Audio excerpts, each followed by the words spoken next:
I am Rachel Trettin. I'm here with my dad. What is Jeff your Peiffer. name? Jeff Peiffer. And Yes. we are father-daughter entrepreneurs. So today we're going to be talking about our high-tech corn maze. All right. And according to all the paperwork, it's in my name. However, you have a little bit of a history with this business. A little bit. And you are the founder of the family corn maze business. Yes. So how did you get in business? This was going on like about 30 years ago. You opened the first corn maze in our family. So Right. tell us how that happened. Well, we used to call it Corn Stalking USA. That's a good name. That was the original name, and I still like that name. I do too. Okay. And well, I was the executive director of Pennsylvania Christian Endeavor. It's an interdenominational youth ministry, and I was the director. And we always struggled to have money to hire people and grow the ministry. Yep. And so I had two people within a matter of a week or so come to me and say, Christian Endeavor should do a corn maze. That would be a good fundraiser. Well, at that point, there really was only one high-tech corn maze in existence that I'm aware of. Yep. And so I think that ours is the second oldest in the country, that we've been doing it Whoop, 20 whoop. years. This year, It's yes. 20 this is years. So something to highlight. I a mean, long time. 20 years between you owning it and then me owning it. Can you believe it? It can get confusing, but I do Oh, believe it. I do believe it. shucks. Oh, shucks, yeah. All right. So what happened is then we did well, I went to the board of directors and asked them if it'd be okay if we did a corn maze and all the money would go to the ministry of Christian Endeavor. And they said no. So they said it just wasn't, they didn't think it was a good fit. So I said, would it be okay if I start the business and I'll just donate all the profit to the ministry? Startup cost was a lot. It was, I think it was $20,000 the first year. At the time, yeah. And so I can understand why they didn't want to make that investment because it was risky. Sure. You know, and so I made the investment, paid off the expenses, and then I donated the profit to the ministry for a couple of years, and then I decided to leave the ministry and do other things full time and still being effective in helping people and so on. Yeah. So how it started was we needed money for the ministry. Yep. We started the corn maze, and now we continue. Now we are 20 years later. 20 years. Yeah. So something to mention with the corn maze business is we are not farmers. We never owned a farm up until 4 years ago. So when you started out, you actually rented land from farmers. Well, it was one of the field reps that worked for Christian Endeavor, and her husband owned property up in Schuylkill Haven, and that's not like I didn't realize they were involved in the ministry. They said, because I shared this with the field reps. We had a group of field reps. I shared this vision with them before I took it to the board. Yeah. And they all thought it was a great idea. Okay. And so this woman said, well, we have a small farm, and it was like 20 acres or something. She said, let me talk to my husband and see what you think. And they said, sure, you can do it. We won't charge you anything. And so that's great. Yeah. So, I didn't realize all this. I'm learning something. So we did it in Schuylkill Haven, and it was 45 minutes off of a 2-lane highway. So it was remote before you even left the highway. It wasn't 4 lanes or 6 lanes. It was 2 lanes. It was 45 minutes from there to get to the corn maze. And how long did it take you to commute there? It was an hour. Yeah, one way. It was an hour one way. That's far. Yeah, it's far. That's so far. you had it there for 2 years, and I have a very memorable moment there. Okay. So I was very young when you started corn mazes. Yeah. And I remember you took me into the field and you said, I'm going to go down this row. I will be right back. Stay here. Don't move. And you were up on a tower. Right? No, you're spoiling the story. Okay. I was on the ground in the cornfield. Okay. And you were going to go probably check a game piece box or something. Right. So I stood there and waited, and it felt like an eternity went by, and I was like, oh no, he forgot me. He got lost. So I start wandering through this cornfield. I was probably 5 at the time. I'm thinking 5 or 6. Yeah. So I eventually did what you had told me before we walked in the corn maze. You told me, if you ever get lost in a cornfield, just walk straight.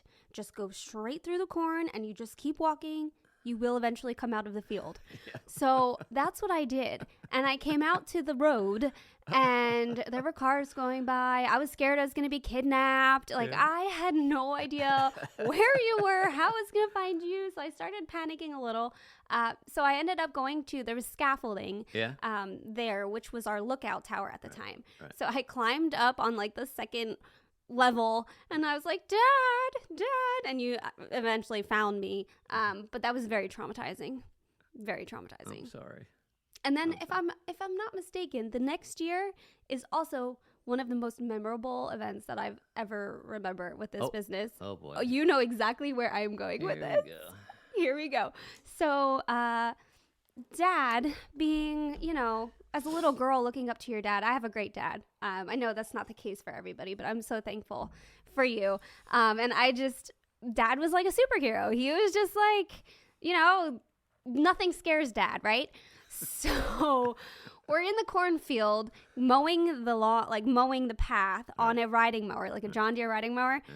And I remember you got off the mower because there was a big rock in the path. And we really pride ourselves in keeping a very clean path without rocks, just very well groomed. So he gets up and lifts this rock up and screams, jumps on the lawnmower, and puts a gash in his leg. Yep.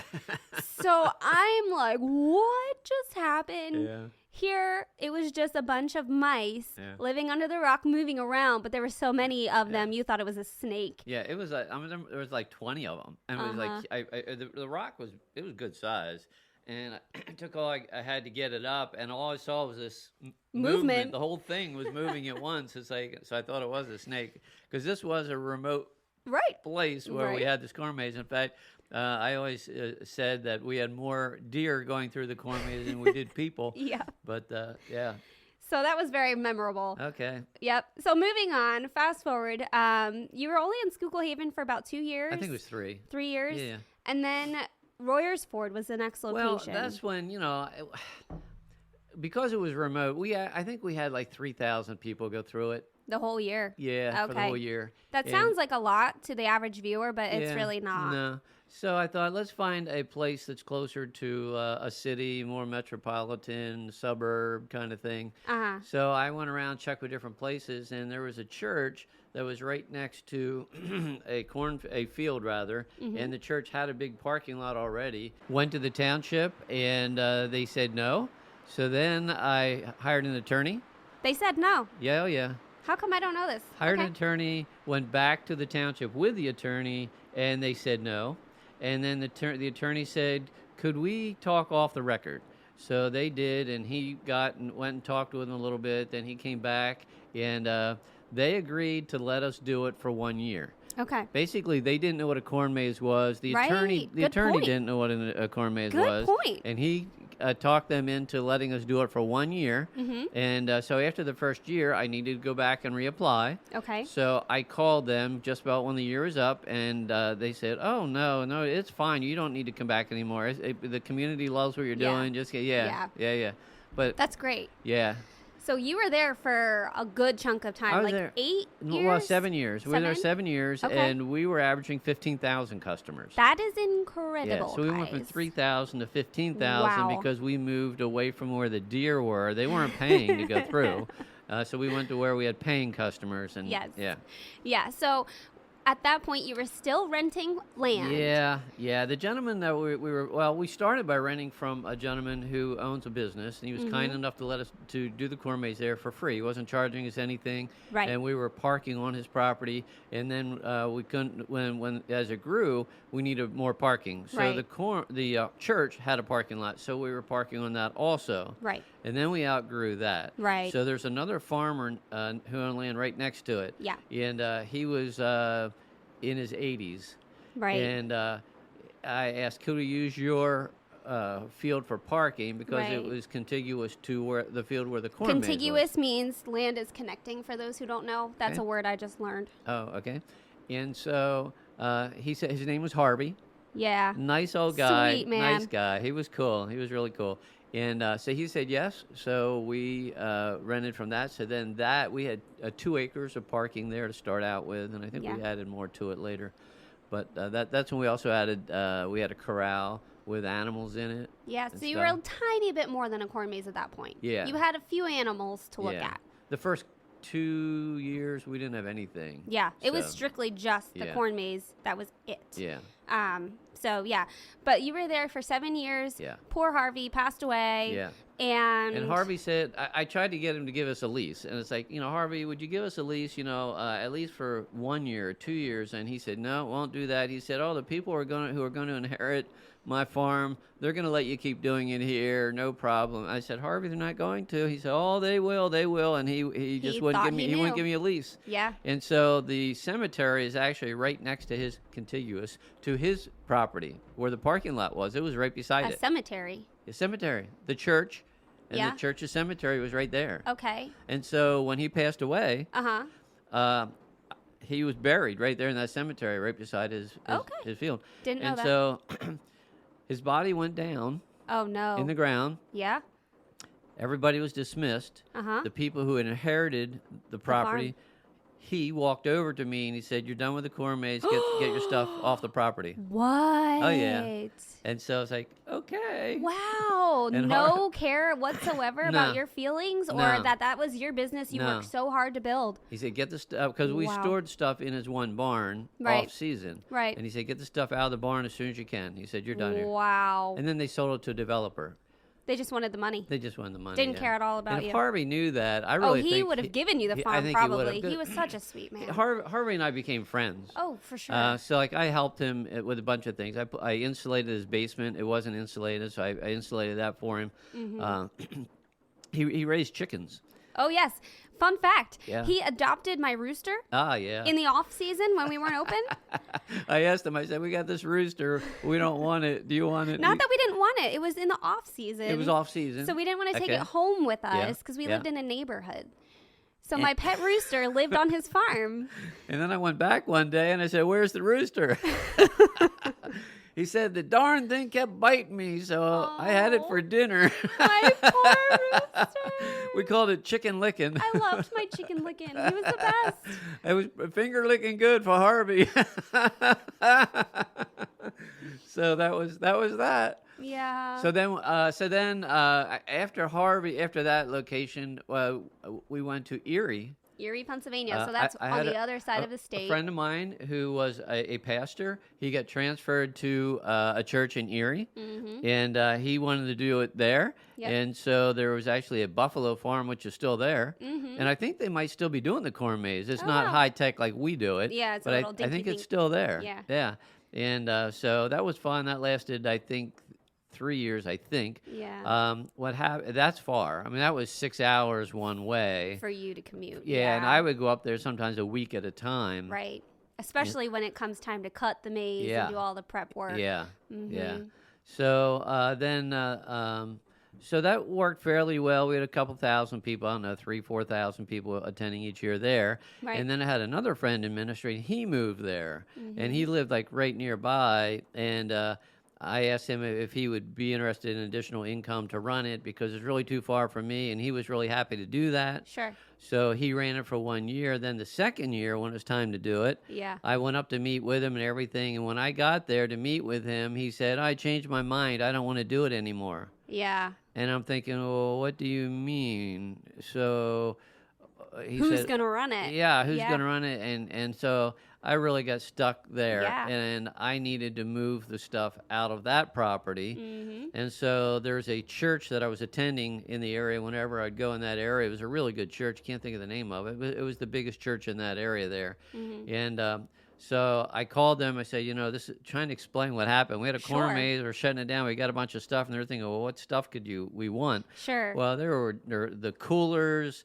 Water coolers. I'm just trying to think of all the stuff there. There were tables, there was canopies, there was chairs, plastic chairs. There was all kinds of stuff. Oh yeah. So I said, I'll just give it to you. Yeah. And so they said, yeah. They checked on. Yeah, okay, we'll take it. So I made arrangements to be there a certain time, and two of the guys were there. The one guy sort of does the maintenance and coordinates things there. And when I opened the truck, it was a big box truck. Opened the door up, and they said, well, what is ours? And I said, it's all yours. And they said, all of it? Even that and that and that? Yeah. Yep. So I donated all of it. That's It was a awesome. few $1,000s worth That's of so stuff, cool which for is them. fine. Yeah. But the church benefited from it. Absolutely. It all worked out well. And So that was the end of your corn maze business. it was that for, was for a them. halting stop for you. Yeah, that was only 1 or 2. That was 2 years. I think I did it once. And I think my friend did it once. Yeah, your friend ran it for you. Yeah. Yeah. Then we bought another business. It was called the Ole Dairy, Yep. and then we did a corn maze there. Yep. And so the Ole Dairy was just for fun. Yeah. Restaurant, ice cream parlor, petting zoo. Yeah. We only had that business for 2 years. Yeah. Which we'll talk about that business when we talk about our heater company. There That's you a go. national heater business. Okay. They tie into each other. Yeah.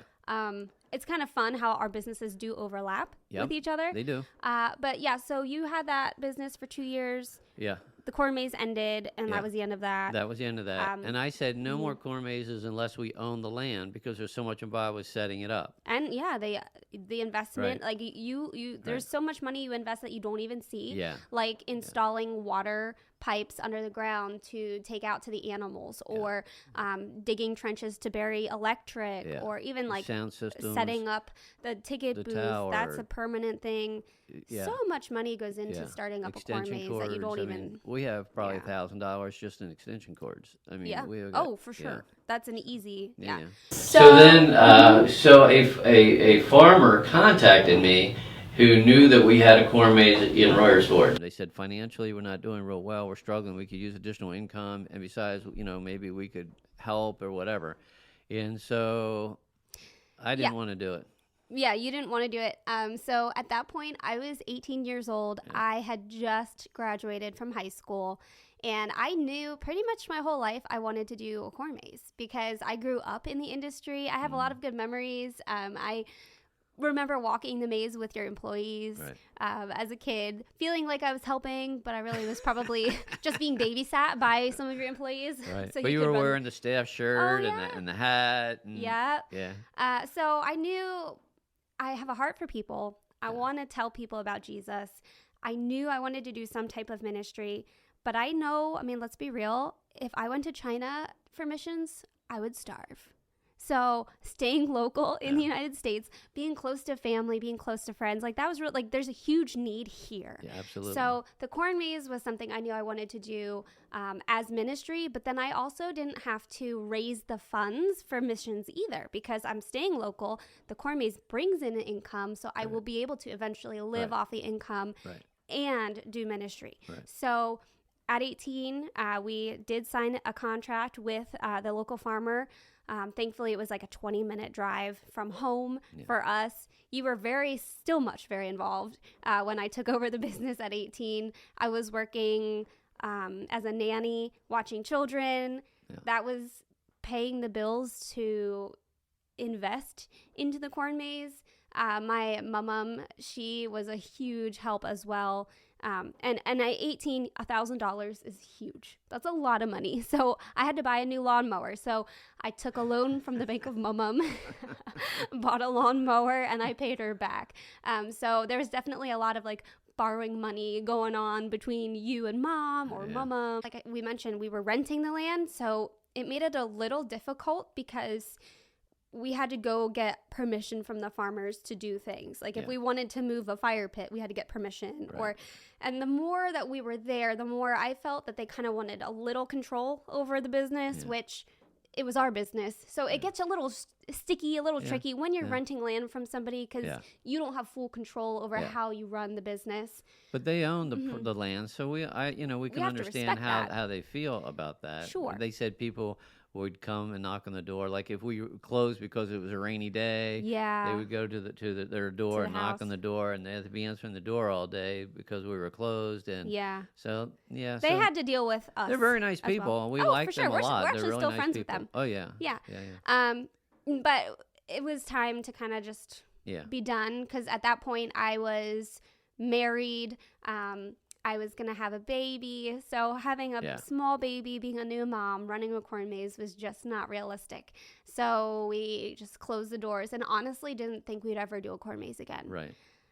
Fast forward, and our living situation, my husband and I lived in a home with our 2 kids at that time. It was a beautiful A-frame home on a big hill. and you and Mom lived on the property in a separate home, The a little small farther. house. The small home. house. Well, hey, we were a growing family. Yeah, you were growing. Yeah, we get the little Brand shack. new. Shack. You call it a shack. You got to renovate the entire thing, so don't even. So we had been living there for several years by that point, and Mom was riding the lawnmower and almost fell off because it was on a hill, and we're like, we can't keep living here. Yeah. Mom loves in the woods. In the woods. And so there are trees on the hill. Yeah. So going around the trees. Yeah, on a lawnmower. It wasn't safe. No. So that was the biggest reason we knew we were going to move. So we were looking, it's like, if we're going to move, we could buy a farm. So that's what we did. Long story short, that's what we did. We bought a farm. We're now in Gilbertsville, Pennsylvania, hence the new name. This is when we changed the name of the business from Corn Stalking USA to the Gilbertsville Farm. Yep. And this will be our 4th year here. Yeah. Mm-hmm. So things have been going extremely well with the community. They are so supportive, and I'm so thankful for everybody that's really just come around us and really supported us. Yep. Mm-hmm. We're really family friendly. There's nothing scary. A lot of people, when I say I own a corn maze, they go, "Oh, Halloween time. Oh, cool." Yeah. I'm like, no. I mean, yeah, it's Halloween time, but no. Like, we are so family friendly. There's nothing scary whatsoever. Yeah. The farm we're at now is 70 acres. Yep. Okay. And we own the horse farm right next to it, and it's contiguous. So if you didn't hear our first podcast, this is podcast number 2. The last podcast, we talked about our horse farm and how we acquired it. Yeah. So rewind, look back to the last podcast. You can hear all about that business. Yeah. So this farm is next door to the horse farm. And they work together really well. Absolutely. We do the corn maze. We do hay rides from the Gilbertsville Farm here over to see the horses. Yeah. That's really a big deal. Yeah. I'm thinking we charge $2 a person. Yeah, seriously. The first year we did hay rides, you were like $3 a person. I'm like, $3. And then I wanted to increase. You're like, you just were like you could not wrap your head around it. I know. Right now we're charging $10 a person. Yeah. And our hay rides are so good, They're probably could charge They're more. full. But I'm not all about that. I want it to be family friendly, right. which also means affordable for people. Right. That's super important to me as well. Right. So I don't see us increasing that price right now. Yeah, well, I agree. And we bought 2 actual people movers. They're made for hay rides, so we have 2 of them. So we really can't call it a hay ride because there's no hay on the wagon anymore. I used to throw a bale on because just people to call would say, it. there's no hay here, so I throw a bale on, and then people would sit on that. But anyway, yeah. So what's next? So right now, our corn maze is, what is a high-tech corn maze for those who don't know? I mean, wow, we're almost at the end of the podcast, and we're just explaining this. Do you have a sheet or any? There's a game sheet that each group will take in, and when I say group, it's you and your family, or you and your friend or spouse, or you just by yourself. By yourself. Not too many people do. Not too many, but some people do. Yeah, and we get a lot of school groups and so on. But anyway, so you're looking for 15 game piece stations. They're houses mounted on a post, hidden throughout the cornfield, and each station you get a game piece, and you find the picture on the game piece with that picture on your game sheet. You turn it over and tape it on. On the back of the picture is the maze to help find your way around. The goal is to collect all 15 pieces. We don't let you leave the maze until you get all the pieces. Not true. And I tell them, if we come back in the morning and your car is still in the parking lot, we'll come find you. But and it's really, and we have music down on the farm, music, country, cool. Yeah, so we have speakers throughout the entire field. So there is literally surround sound music playing in the field as you're walking through. And we have rest areas. Yep. Water to drink, chairs to rest, emergency exits if you need to get out quickly. Yep. And then we have the tower, the corn kernel is up in the tower, and if he sees your flag, he'll call the corn police. What flag? Oh, the people that go through, each group, we encourage them to carry, it's a 6-foot flag. Yeah. The pole, 6 feet. And if you need help, if you get corn fused or need help, you wave it in the air like this, and then the colonel will call the corn police. Also known as the corn cops. Corn cops. Okay, and so it's a high tech corn. There's people that actually do corn mazes for fun. Like there are people that do roller coasters. Right. They drive around doing different roller coasters around the whole country. There's some that travel to see corn mazes, and we had a group come one day, and they said this is the best corn maze as far as the game is concerned. Yes. Because it's so cool. And we also, like I mentioned, I touched base with, we really groom our paths. There's a lot, like most corn mazes, they just cut a path in the cornfield and that's it. Right. So there's leaves on the corn. There's rocks in the path. Yeah. If you've never been to our corn maze, you wouldn't really know why ours is just whoa when you walk in. So when we cut the maze, once the corn is done growing, we pull all the leaves down that are coming into the paths. So you're not getting hit in the face or the arms by leaves. It's like a super clean, straight line when you look down a path. Then we take yellow ribbon and we do 2 layers of it through the field. Just visually, man, that is just the best sight. In the fall, when I see double yellow ribbon, no leaves coming in, it is a good day. I agree. It's cool. Yeah. So we really have done a lot with the corn maze. At the Gilbertsville Farm, we've expanded upon the corn maze, and I'm finding that our kids zone play area and barnyard with the animals are just as big, if not almost bigger, as far as the draw for the community. Yeah, when I did the corn maze, it was like almost everybody came for the corn maze. I know some people would go look at the animals or whatever, but you just had animals. That's all you had. Yeah, this year or last year, it was different. I mean, we had people coming, and they say, I don't want to do the corn maze. Yeah, we're like, what? Wait, why? Well, that's why we're here. Yeah. It's like, no, we just want to jump on the moon bounce and see the animals and go down the slides and look Climb at different, the hay bales. buy pumpkins and different things like that. Yeah. It's amazing. It so. is. Amazing. I got it. Oh man, I didn't even it. mean to do that. I got it. So, future of our farm. Yeah.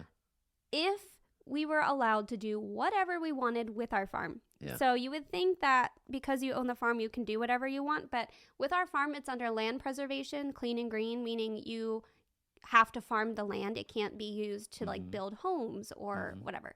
So we have that. And then we also have the township. So even though we have permission from our local township to do our corn maze, we still have to go to them when we want to add new things. So if all goes well with the township, I will be installing a bounce pad this year. That is my plan. They're very expensive, and I don't want to just go put it in and then find out I'm not allowed to. Like way down the road, right? Future of the farm, like way down the road, I would love to see us provide food, possibly an ice cream parlor. I want to do like a whole zoo, not like with, elephants or something, but like we had at the Ole Dairy. Yeah, that was for cool. local people. If you're familiar, it would just be a lot more animals. I want to add more things. My favorite animal at the Ole Dairy, and it was Howie the cowie. Howie the cowie, little Howie. And now, some years it was a male, some years it was a female. So expand upon this. It was always a baby. Yes. It was always Howie a baby. never aged. It stayed small year after year. Yep. Yeah. Baby animals are such a draw. Yeah. And so for me, I'm almost at the point now, like after the season, I might sell my animals. Not all of them. There are some I'm definitely going to keep. But that way I have babies every year because everybody loves seeing babies. I think so So too. if I could find a supplier for my animals and then find good homes for them at the end of the season. Give them back. Or give them back, Or rent them. Rent them. Yeah, there's a lot of Rent a goat. Is there a rent a goat company out probably. there? Rent a chicken, rent a bunny, rent a donkey. We're going to keep our donkeys. Oh, for sure. Oh, yeah. I love my donkeys. But I would love to get a zebra. Okay. How cool would that be? They were for sale at an auction. I showed know. you. I wanted like to a go, month ago. but I didn't have room. Yeah, we got to build more buildings too. Yeah, and more I want to fencing grow at a pace where I don't want to go into debt. That's my big thing. Well, one of the big things we'd like to do at the corn maze is I call it a corn maze. It's not really a corn maze. I know we keep calling it the corn maze. It's the really farm. the farm. The Gilbertsville Farm. At the Gilbertsville Farm because it's more than that. What we would really like to do is have a community day, a Gilbertsville community day, where we would have live music. And I already have some. You don't know this you yet, have but a musician? No, I have some bands that I got their cards. I actually have and a I've band heard in some mine of as them. well. Yeah, but mine are good. Really? Mine are bluegrass. So is mine. Thank Really? you. Yeah. No They're way. local No to way. us. Oh, Yes. wow. That's cool. It's a grandson and a grandfather. Okay. They're super talented. Okay. Good. Good. Yeah, and so that would be cool. And other things, we if we did that, we'd probably end up with amusement rides. Maybe For the not the day. first year. I'm not sure. We would hire out a company to bring them in. Oh, yeah. We have a connection with somebody, actually, with Yeah. the carnival games. Yeah. I would envision a face painter and a balloon guy and food truck event. Hey, can we say hi to good food? Yeah. So there's a lot of really the cool things community you day could could be really cool. We have a lot of things we could do to make that really exciting. We have a company that actually where I bought my skid loader from. Mm-hmm. They will come and do. They call it a rodeo, where people can take turns using a backhoe, and I think they're picking up or something. It's competition with a backhoe. You get to get in it and use it. Like how cool is that? Yeah. And it all comes down to the township. Can we get the fire trucks to come? Oh, for sure. I think they would come. Yeah, in fact they said they would, so it'd be cool. Yeah. Yeah, so we just need permission from the township. We need permission from the township, and again, they're so busy that we're struggling to get that permission. Yeah. We're hoping to do it maybe last we year. need to visit them this coming week in person. Let's do that. Let's go back. Say hello. They're very nice to us, and we're nice to them. There's no problem. It's just I get with the township, like, as a business owner, it can be really frustrating. Like, the township in our community actually told us no to having the corn maze the first year as well, just like you had experienced in the past. And it took us an entire year for them to change their mind. I had to pay an attorney. Yeah. I had to borrow money because I didn't have that money to even pay. I mean, it was so much money. Yeah. And then the township finally said, yes, you can have the corn maze here. However, there's a few stipulations. So I had to install a driveway. When all is said and done, the driveway cost me $20,000. So even though, like I was saying, I'm making so much money, I've had to invest so much money. Like, I didn't expect this location to cost the new driveway was through so a field, so it needed to be cut it out and cut out. I had an excavator here, and all the stones. We need to use macadam for the first 30 feet from the road in. It needed to be macadamized, and so we had to hire an engineer to come because of the traffic flow. We've had a total of 3 different engineers that came and did for different things. It has not been easy having this business. And people don't. If you never own a business, you just don't. And you think, it's a corn maze and some animals on a farm. How difficult can it be? Yeah, it's really difficult. A lot to it. Time consuming. Yeah. Going to township meetings, talking to different people on the phone or email, and then just so financially draining. In the long run, once it's all established, we've made a lot of friends. I mean, we get people come back year after year. Some people will come 3 and 4 times in 1 year. So I don't want to get off topic here. Okay. I was gonna touch base on the township. So for people who have businesses, you can know like how exhausting it can be, and like it can kind of feel scary having to go to the township. But I want to touch base and say, like, I understand where they're coming from, because the people in the township, it's like local government, so they have to like report to the higher up government, who then reports to the higher up government. Like they have to follow the rules. Like I understand that they have to go through all the motions to make sure they cover themselves. And as a small business owner, it can feel like they don't like you or that they're not there for you. But I will say, like, sometimes your feelings aren't truth. And you just need to continue to build relationships. But yeah, you were talking about how people are supportive and how they come back. So this summer with the Gilbertsville Farm, we are doing something new. For those of you local listening in, we are open Monday mornings from 9 a.m. to 12 p.m. for our kids zone play area, our barnyard animals. And this week we're going to be adding hay rides as an option, just because the community has been so supportive. We've had many, like last Monday, how many hundred were here? We had over 200 last night. We've done it 2 weeks so far. Right. And the first week we did it, we didn't know if anybody would come. Right. And we had over 100 we've first week. Doubled the last week. And then we thought, boy, that's really good. Well, the next week, which was this past Monday, we had over 200. Yeah. And it's like, well, we didn't really have enough activities in my mind to keep everybody busy.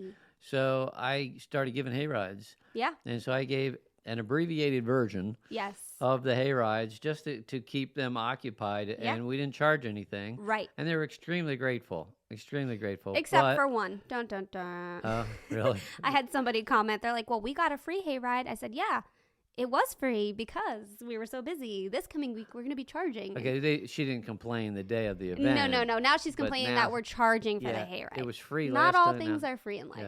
Yeah. But well, just what we go through in diesel fuel, giving hay rides every year, it's a couple $1,000s. Exactly. So, and that's why we don't charge $3 a hayride, sir. Yeah, and we also pay the wages to the driver. Sure. He's not going to do it for free. Right. He gets more than minimum wage, thank goodness, because that's an important role. Just the route that they take. We just did a couple scoops of stone again to do that. We'll probably have to bring in a whole nother load. There's a lot of maintenance. So fun fact, it's not a fun fact. Let's be real. This year, 2023, hayrides are now considered an amusement park ride, and anyone who does hayrides needs to be licensed in the state of Pennsylvania. Yeah. So not only do they need to be licensed, their hayride wagon and their hayride tractor need to be approved by the state, and they give you a little plaque with your certain numbers on it. You had to go to a whole course, a couple days, right? Oh, my goodness. I had to go to Harrisburg for a training, a 3-day training. It cost me hundreds of dollars because a hayride. And for the bounce house. It all started with the bounce house. Yeah. I had somebody come to the farm 2 years ago and tell me bounce houses are a ride and I need to be licensed. I'm like, what? Yeah. So I look into it. They're right. Fine. I go through it. I'm like ready to schedule my test, and the instructor that I was talking with said, "Oh, are you doing hay rides too on your farm? Because they're going to be added to a list of amusement park rides." So I had to take the harder test, which I had to learn how to inspect a tilt-a-whirl ride. Like what? Why? So it roller was coaster. Did you learn? Not like so. Roller coasters are the top tier. There's different tiers. I see. Kiddie rides is different. Yeah, kiddie rides, like that you see at a fair. We can have kiddie rides because I do not. No, you can inspect them. Stop. Nope. That would be fun. Nope. Yeah. Nope. So I just got my license for the hay rides, for the bounce pad, and bounce houses, and that's it. Like I don't want to do rides. Do not want to do rides. When you're not paying attention. So I was online last week, and there was this. It's a kiddie ride. I saw you. It's boats that go like this, and they go in a circle. No. I made an offer. Stop. I did. Do not spend my money. If you buy it, that's yours. I do not claim any liability to that whatsoever. Okay. You're the inspector. You have to inspect it, though. Nope. I am not putting my name on that We don't ride. have to worry about those boats sinking. There's no water involved. Okay. They're safe. Totally safe. But no, for real. The amount of stress and anxiety I have just over having my license and my name on a bounce house and hay rides. So much. Oh, my word. It's people's lives. People can get hurt. Yeah. It's important. Yeah. Ugh. But anyway, that is the little overview. I think we've talked enough about our maze business. Yeah. Anyway, thank you for listening. Yes. Next week, we're going to talk about our third business. All right. And then from there, we're going to have other topics and some special guests. Thank you for listening. We look forward to seeing you at the Gilbertsville Farm. Yeah. Cool. Thanks for listening. See you later.